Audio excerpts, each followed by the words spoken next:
Всем привет! В одном из своих старых видео я показывал, как можно починить мяч, который пропускает через панели. А в этом видео я покажу вам, как починить мяч, который пропускает через ниппель. Это тоже распространенная проблема, особенно у старых мячей, поэтому давайте приступим.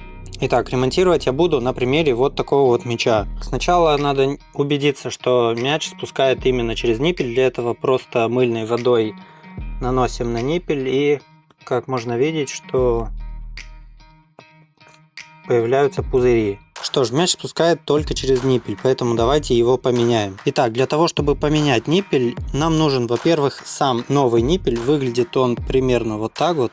Еще нужен инструмент, которым мы будем вытаскивать ниппель. На моем примере это просто какая-то железяка, но вы можете воспользоваться крючком для вязания или же пассатижами. Еще нам нужен вазелин, ну и насос. Суть процесса очень проста. Нам надо вытащить старый ниппель, засунуть вместо него новый. Все. И если честно, я не знал, что так вообще можно. Я думал, что он просто как-то намертво приклеен к камере или является частью самой камеры. Что ж, давайте попробуем вытащить ниппель. Если честно, я это делаю первый раз, поэтому я не знаю, как пойдет, но по идее должно все получиться нормально. Для этого протыкаем ниппель.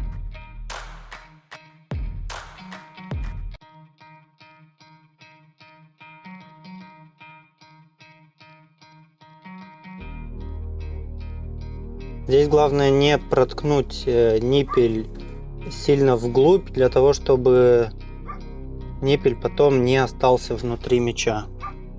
Итак, сейчас надо его аккуратненько вытащить.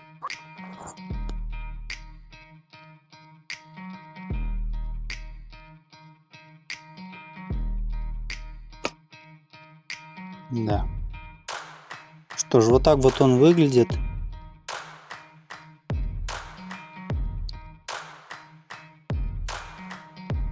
Итак, сейчас у нас в мяче дырка, туда нам надо засунуть новый ниппель. Новый ниппель выглядит вот так.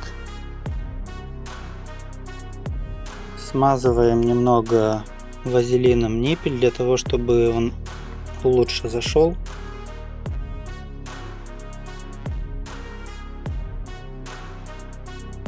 И дальше нам надо вставить этот ниппель обратно.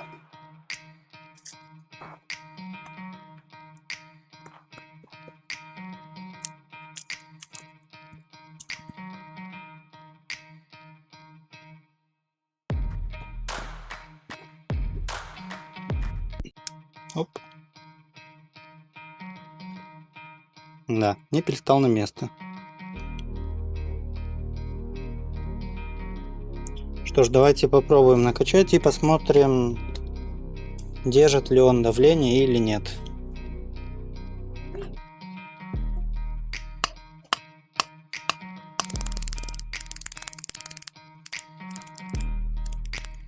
Итак, надеюсь, он не зашипит, когда я сейчас вытащу иглу.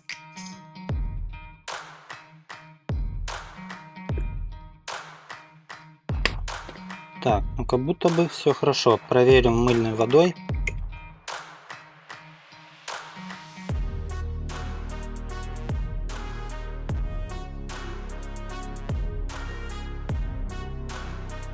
Что ж, ниппель сменен, теперь он больше не будет пропускать. И давайте попробуем сделать им несколько ударов. Также, друзья, я открыл телеграм-канал, можем там пообщаться, ну и можете там задавать вопросы, если что-то вам интересно. Ссылка в описании.